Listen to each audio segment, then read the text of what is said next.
Yeah. Basta happy-happy lang. Ayan, nangumustahan lang, pumustahan. At syempre, meron ako naalala si Jay, ano pangalan nung nagpapalipad dati? Uh, the chubby Filipino lawyer. Talaga nagpapalipad eh, no? Naaalala niya.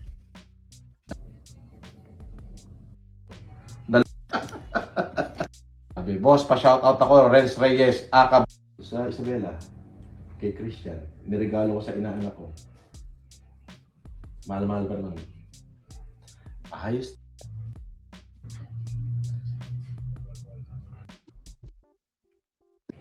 All I know is that...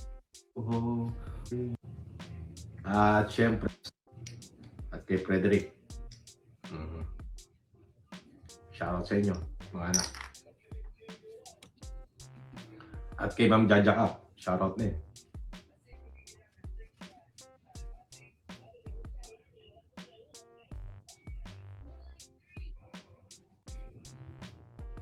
Kay Kiting, Gubat, $3, thank you. Gian, ano? Carlo, tsaka sa tatay niya si Jay. Shoutout sa inyo. Oh, shoutout daw. Kain na kain daw kay Manang Casper yan, nangingitim naman eh. Nagyaya yung mga gangster. Sa resort. Punta kayo dito. Dito kami sa ano, Baguio Country Club. Punta kayo dito. Oh. Ay, sandali. May nagpalipad dito. Laki oh. $20. Hey, shout out. Di Kalemba. AI daw siya. Ayun oh. Oh, $19. Di Kalembang. Ayun. Di Kalembang.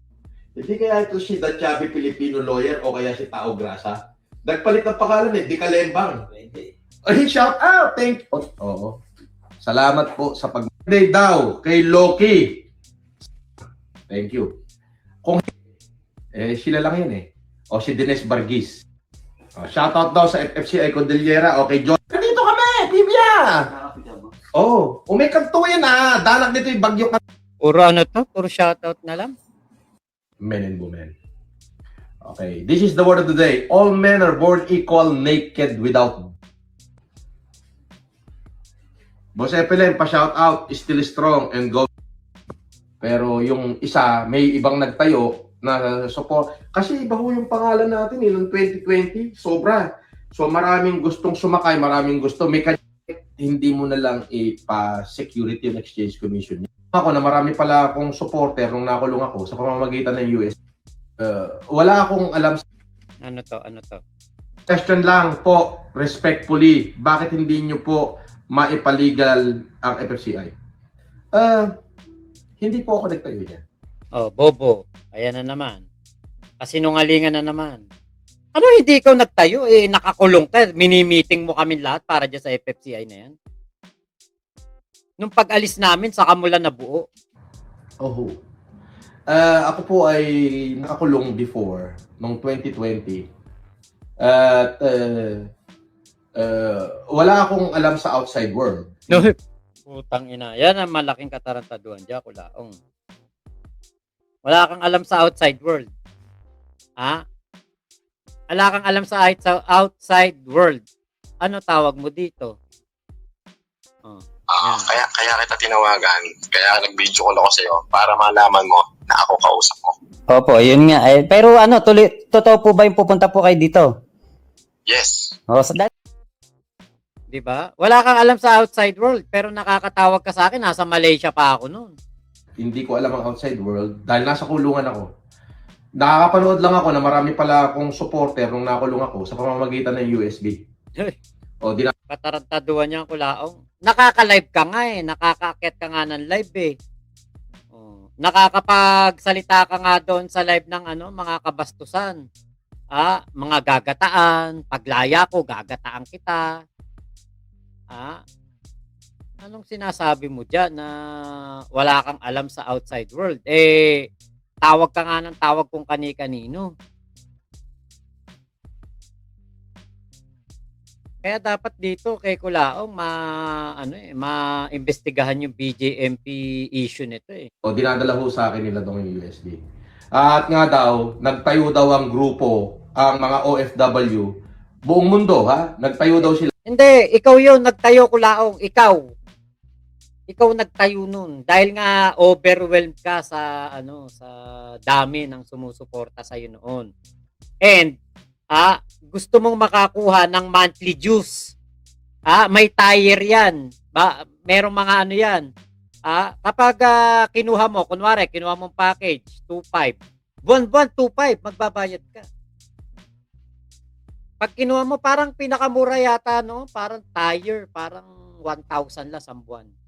Kung 100,000, kung 1,000 lang na Pilipino sa 1,000 na magsasubscribe doon sa tier na 'yon sa FFCI, o di nasa 100,000 na yung kagad buwan-buwan. Sure ball na pang VIP ni Kulaong. Daw sila FLM supporter worldwide. Hindi. FLM Family Club Incorporated yan. Yung FFCI. Tapos nung tumagal, naging, una pala muna, Francis Leo Marcos Family Club Incorporated. FFCI. Tapos naging FLM Family Club Incorporated. Talagang yan, target ni Kulaong yan. Kasi maraming OFW noong gustong magpa-member eh. Oo, yun. So, FLM supporter worldwide. Sila nga yung nagtulak ng kandidatura ko noong 2020. Hindi Kulaong. Ano ba yan? Ano sila nagtulak ng kandidatura ko?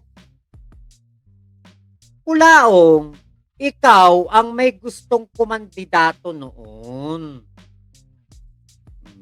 Ikaw may gustong kumandidato noon eh. Ayan ang mahirap sa'yo eh.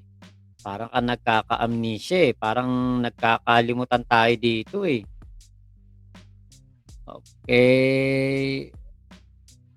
Yan ang mahirap kasi kapag nagsisinungaling. Dapat pag nagsinungaling ka, meron kang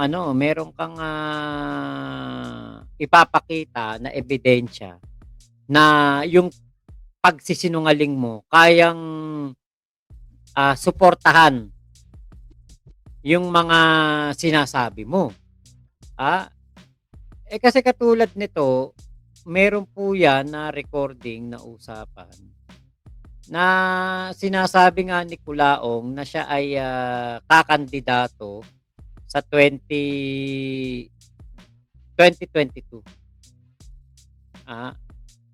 Sinabi yan ni Kulaong, talagang kakandidato siya sa 2022 election.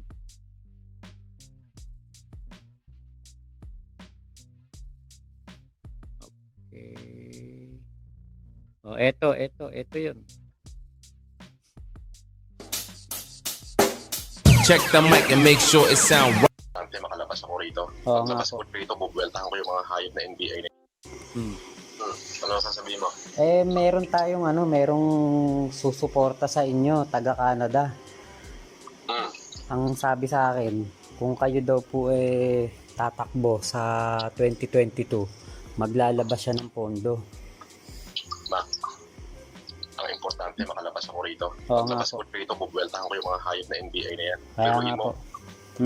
ang balita, tinatakot nila lahat ng witness para ituro ako. Oh. Ano kalaban-laban ko rito? Kaya nga Nakakulong po. ako. Well, anyway, kung naging mahirap ako, mabubulok na talaga ako. Ayun nga po. Mac, Ganyan ang laro nila. Hindi na biro. Mac, 17 counts ng non-bailable ang binabat ko sa akin. Scammer daw ako. Putang ina. Ang tagal ko na nakakulong, ni isa wala man lang nagsabi na in-scam ko sila. Rapist daw ako. Land grabber daw ako. Putang ina, ako namimigay ng lupa eh. Kaya nga po. Nakita ko nga po yung simbahan na, lupa ng simbahan, binigay nyo eh. Yes. Mac, Po. lalaban ako. Opo, yun po talaga dapat. Pero pinag-iisipan ko kung senador o vice president. Ano yan? Kasi po, marami pong susuporta sa inyo. Wala na, lalaban ako. Eye for an eye, tooth for a tooth. Kung kaya kong ibigay sa mahihirap lahat ng pera ko na pinagpaguran ko, siguro yung pera ng taong bayan, mas lalong kaya kong ibigay sa taong bayan. Diba? Kaya nga po. Siyempre po. Alam mo, Mac, lahat naman tayo nagkakasala. Okay? Opo. Pero, hindi ko alam yung kasalanan na may kasalanan pala ako eh. Yun nga po eh. Ang ina mo. Kung At saka, may masakit na katotohanan. Anong hindi mo alam yung kasalanan mo eh. Kaya ka nga nagpalit ng pangalan Francis Leo Marcos kasi may human trafficking case ka. Eh, di kung alam ko na may ganun akong kasalanan noon pa, dinuong ko pa hinarap yan. Kaya nga po, saka, 'di ba, kung alam niyo yun, di sana, hindi na kayo lumabas. Ayun na nga. Anyway, at saka una, hindi naman nila ako inaresto katulad ng sinasabi nila. Ako yung kusang pumunta ron dahil inuto nila ako. Sir, sumunod na lang kayo, idol na.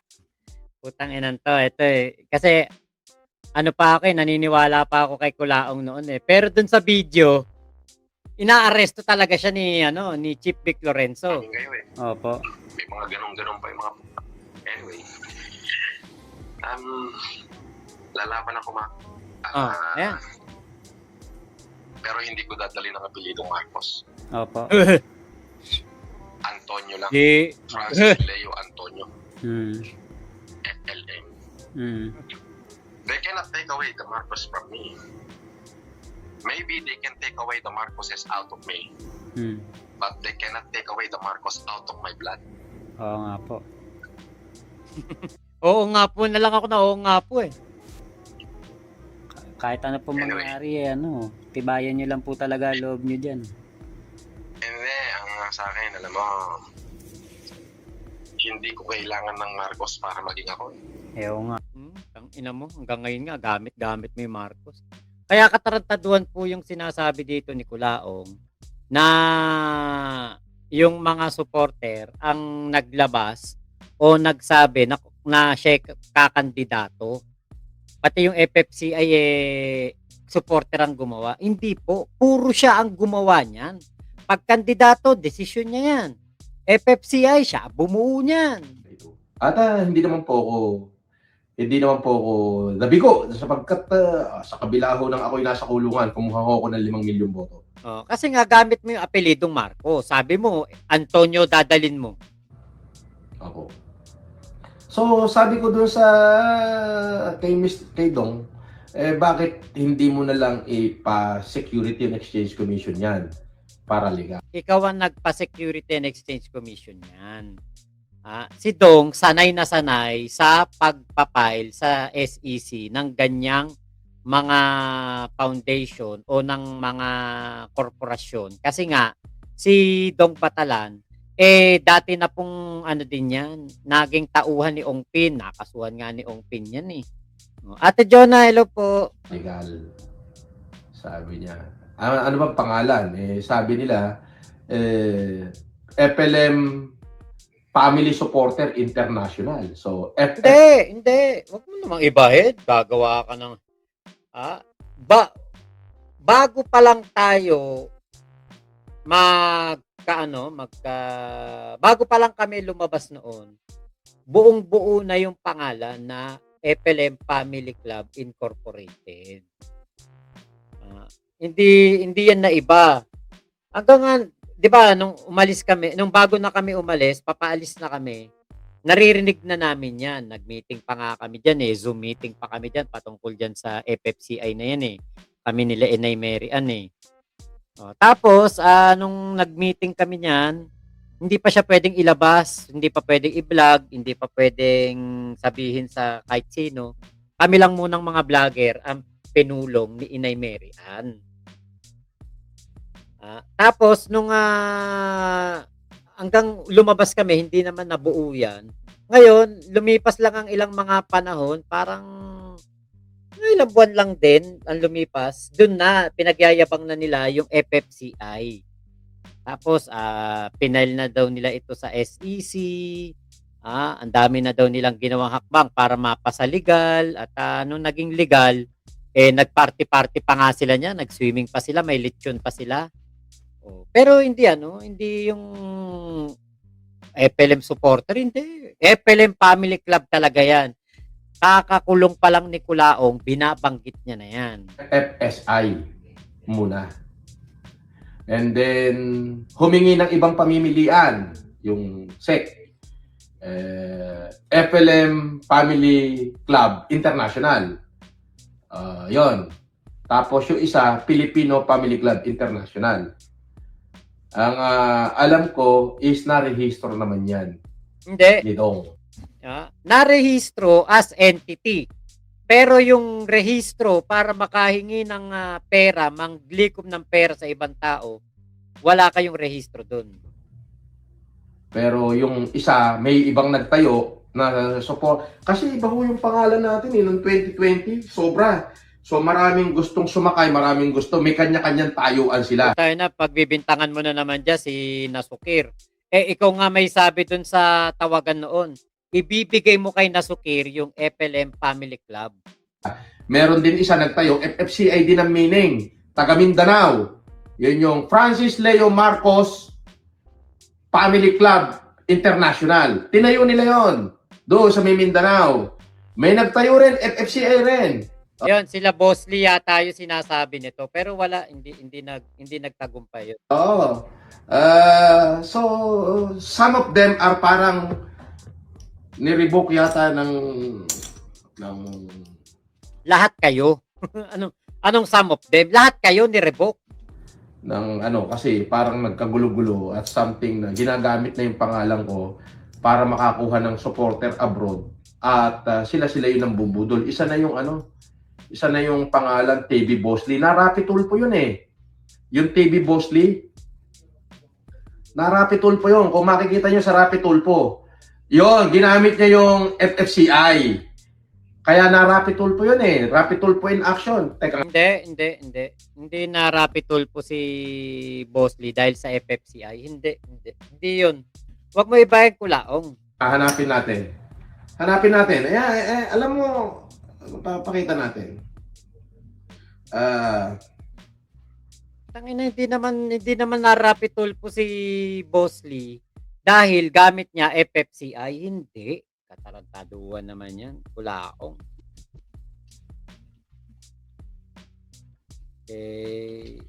Katarantaduan yan. Hindi yan totoo. Kaya na Rapi Tulfo yun dahil sa dahil sa pambubudol niya ng sarili niya, hindi dahil sa iyo. O hindi dahil sa FFCI. Hindi totoo 'yan. Okay.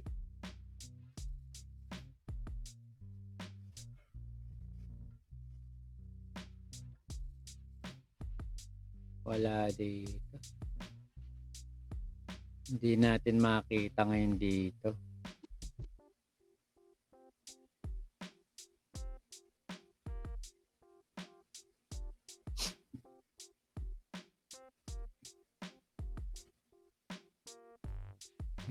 Ano kaya ginawa? Ano kaya title nun?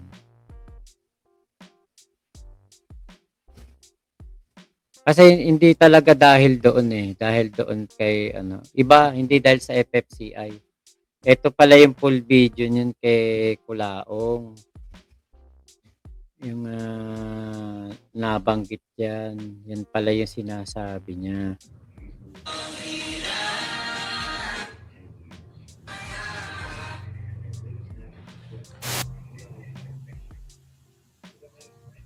Hanapin nga natin.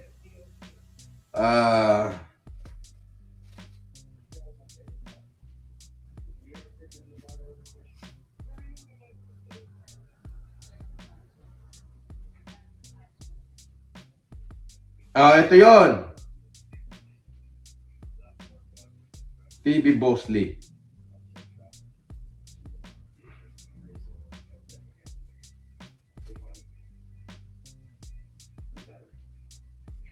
Wala, hindi natin makakita dito.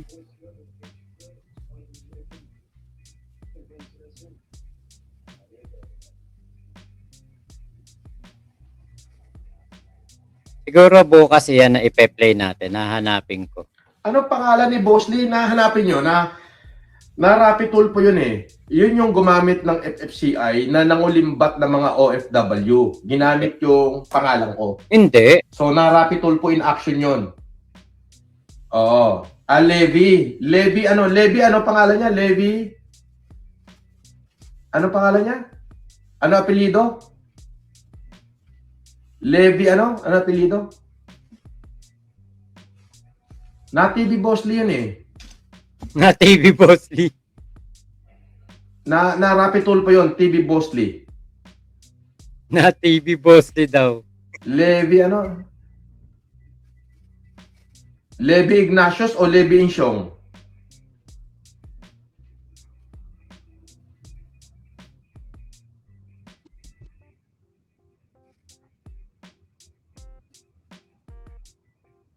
Wala, hindi makita. Sayang.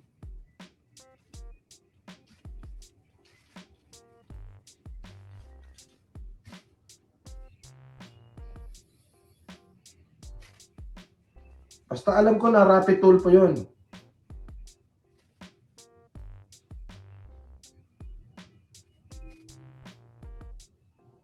Eto yun eh. Hindi lang kayo, kundi marami. Marami po. Mga naloko nitong Levi. Yan. Yan.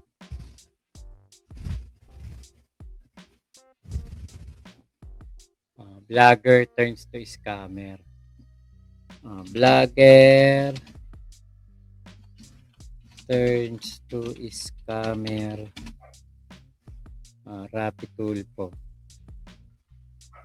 Eto. Tignan natin. Malungkot po talaga, sir. Hindi lang kayo, kundi marami. Ang dami po. Mga naloko nitong Levi Wait, aka TV Boss Lek. Opo. Paano kayo naloko? Ano po yung modus? Sa ano po to, sir, nakilala lang namin sa Sukmid. Social media. Oh, Ayan eto tignan nyo kung babanggitin yung FFCI kasi hindi ko na matandaan yung issue dito eh. Po. okay. Ano po yung kanyang estilo ng panluloko? Ano po siya, vlogger po siya, sir, eh. Kasi noon po, nung panahon ni Francis Leo Marcos, di po ba nung pandemic nagbibigay ng bigas. Tapos ang daming nagkagusto doon. Kaya yun ang kinuha niya po na yung kainaan namin. Okay. Kaya yun po. Paano pong ginawa niya? Wala naman nabanggit na FFCI ang ginamit kulaong. Gumagawa ka na ng mga kwento eh. Nangingi ng pera sa inyo? Opo, nung mag-imbis daw po sa niya, imbis. Yun. Na ang dami niya po talagang naguyo Yun ang alam ko, investment. na mag-imbis, sir. Magkano po na-invest nyo? Ako po, 262,900 po ako. Yung iba po, may mga milyon-milyon po. Dami po talaga. Paano niya kayo nakumbinsi mag-invest sa kanya? Para saan? Anong gagawin? Ano po yung kasi sa Tempayaman po yun, sa Speed Finance. Ano po yun yung may kikita daw na every 2 months, may 8%, may 4%. Depende po sa contract na niya. May mga Speed contract Finance. po yun. Okay naman po nung una, nabibigay naman po niya yung income ng mga pera namin. Kaya lang nung mula June last year, yun na po, pahirapan na. Puro na lang siya paasa. Katulad ko po, may sakit po ako, sir. Sabi ko, kailangan ko na talaga yung pera ko kasi kailangan ko magpagamot. Pero wala lang po siya, paasa lang po siya. Ganun po sa mga investment cam. Una, pakagating ka. Parang Oo. pyramiding din po yan. Yung perang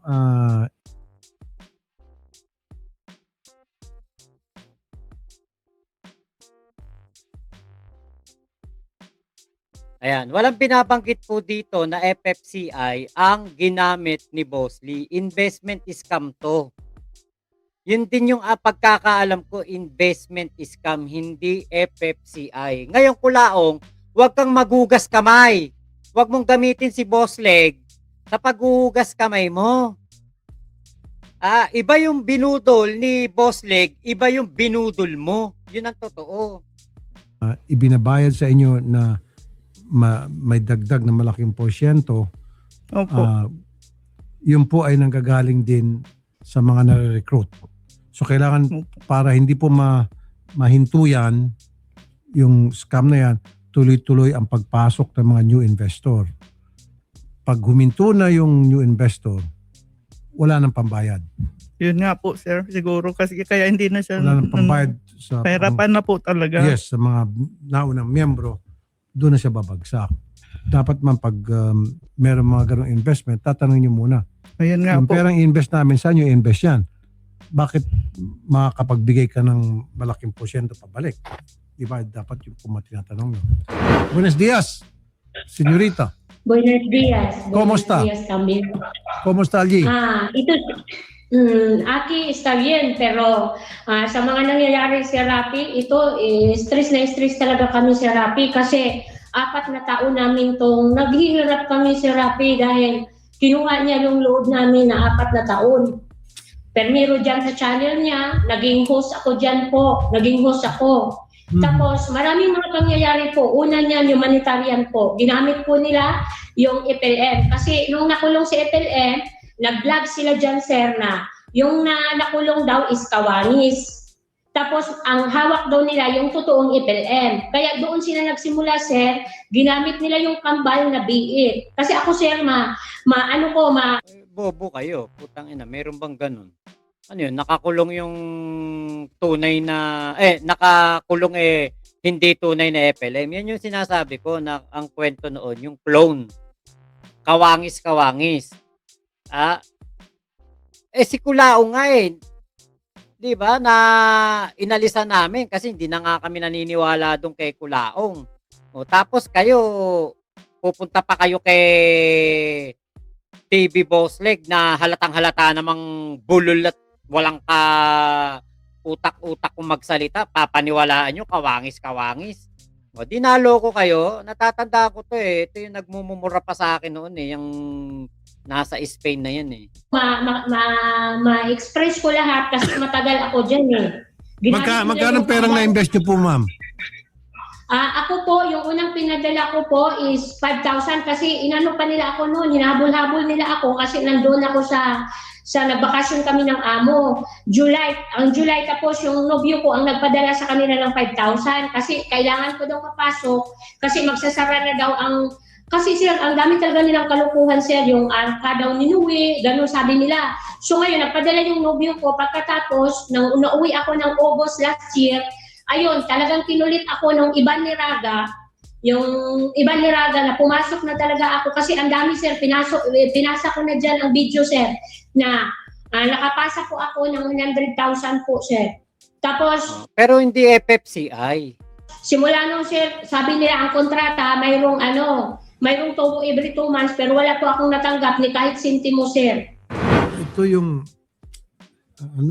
nakakalungkot talaga. Na tuloy-tuloy nangyari despite the fact na tayo nagbibigay palagi ng warning dito, hindi tayo nagkulang na kapag meron po nag-offer sa inyo ng investment na kapalit ay napakalaking interest na babalik sa inyo, double your money, that's what we call too good to be true. If it's too good to be true, then it is not true. Yun nga po, Kasi sir. dapat ang tinatanong nyo agad, mag-invest ako ng 1,000, babalik sa akin 2,000, saan mo invest din yan para yan ay tumubo ng ganong kalaki. Meron pang nasabi, mag-invest ka ng 100,000 in a matter of weeks or months. Yung 100,000 mo, mag-150,000. Kung yung bangko nga, hindi kayang gawin yan. Yan pa kaya kung sino-sino tao lang dyan. Yun Dapat we should be asking ourselves na yung perang ibabayad nyo sa amin ng mga investor na dodoble halos, kung minsan pa nga triple, saan magagaling yun? Ang sagot, sa inyo rin umiikot sa mga maluloko. Pag wala nang maloko, putol na. Colonel J. Guillermo, Chief Response Unit Anti-Cybercrime. Magandang hapon po, Colonel Guillermo, sir. Colonel. Magandang hapon po, sir. Ito pong online scam, pasok po ito sa inyo pong ginagawa pong pagtugis sa inyo pong opisina sa anti-cybercrime. Tama po yun, sir. Yung style po kasi nito, mag-recruit po ng investor sa pamagitan ng online. So paano po magandang gawin dito, sir? Paano yung proseso? Yung mga biktima ba, sir? Mga wala sa Pilipinas? Meron po nandito, tapos yung iba po nasa ibang bansa ngayon, Colonel po. Yung complainant nandito, sir, sa Pilipinas, nasa Metro Manila po ba o sa probinsya? Parang yung kausap niyo po kanina, parang sa Buanga. Olongga po, sir. Sa Olongga po, Colonel. So pwede po namin samahan dyan sa inyo sa Kamkrame, Colonel, bago siya umuwi ng Olongapo para makapag-file ng formal complaint. Tama? Pero yung mga nasa ibang bansa, paano yan, Colonel? Paano sila makapag-file? Pwede bang ano? Yung sa Olonga po kasi, sir, pag papupuntahin din namin, sir, sa Region 3 kasi mas malapit dun kaysa dito po sa Krame. Aha, Region 3. Opo, Okay, kasi kung dito pa sa Krame, sir, Olonga po kasi magagaling. Mas malayo po. Kaya pagka mga ganyan, nilalapit namin kung saan din may malapit na office para sila mag-aasikaso. Opo, so sasamahan na lang po namin doon sa Region 3.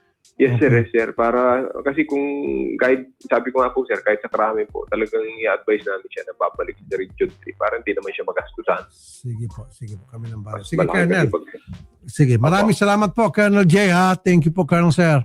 Opo, sir. Maganda po. Opo, sir. Opo.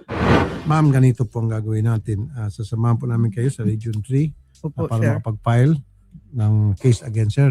Ngayon po, ito po na on air na. So, okay mag-alala. Kakalat na po ito at wala na siya mabibiktima. Ayun nga po, Puputukin po natin yun po ito. talaga, sir, ang gusto ko, yung wala na siya mabiktima. Sa itsura pa lang talaga mandarambong. Hindi nga. Ito mo. Hindi magpapahuli ng buhay. Ito hindi mapagkatiwalaan. Ayan po, si Levi. Facebook page niya. Bukas pa rin. Bukas pa po yun, Levy Insungwati. I-report natin sa Meta at the same time magparte ng kaso. Ayan po yung mukha nitong si Levi Wate. Opo. Ano yung Coach Passion? Opo, Accessories? sir. Sa kanya rin po yan. Opo, yan nga po ang ano niya pronta eh. Okay. Kaya nakapag ano siya dahil yun nga business daw ano. Sasamahan namin kayo sa Region 3. Yun, investment. Maliwanag to, investment, hindi FFCI ang ginamit. Para makapag-file and then paputukin po namin itong Pero dahil nga supporter ni Kulaong, syempre hindi maiiwasan na mabanggit pangalan ni Kulaong. Pero hindi si Kulaong ang ginamit para mang-scam, investment. mga impormasyon na binigyan nyo sa amin para wala na siya maloko. Okay? Ganun lang Salamat po, Sige, sir. Magandang hapon po. Salamat Sige, po. thank you.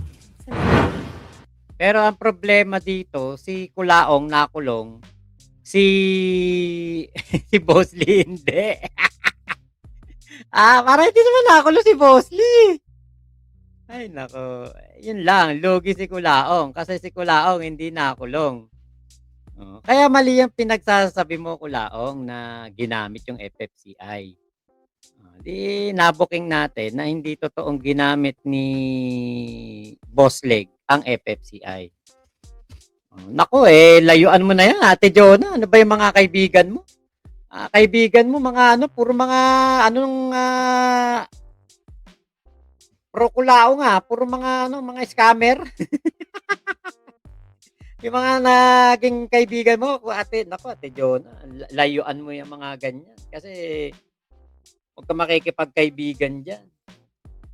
Yan po mga yan ang talagang mga nababalitang scammer. Ako, napagbintangan ako scammer, ilang beses akong sinabihang scammer, pero yun pa din, wala namang mapatunayan.